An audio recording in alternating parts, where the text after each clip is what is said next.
tanghali ho sa inyong lahat. Kahapon ho, grabe po yung mga nangyayari, no? So,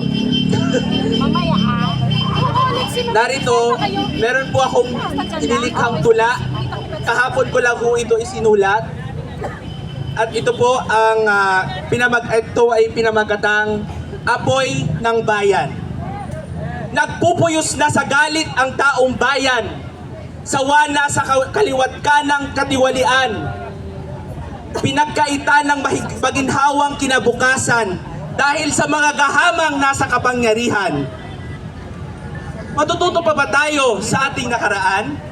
O tuluyan na nating makakaligtaan? Makakalaya pa ba sa ganitong kalakaran? May pag-asa pa rin ba para sa kaunlaran? Pagtitiis ng mamamayan ay hanggang kailan?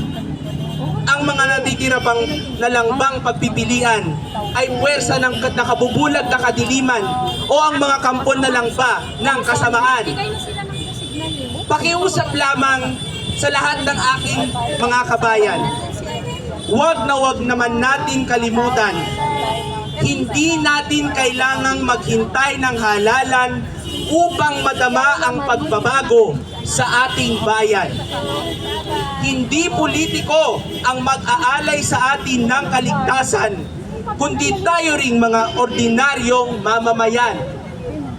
Buhay ang pag-asa sa ating mga puso at isipan, at sabihin natin kay sarap mahalin ng ating bayan. Maraming salamat po. Ayan, narinig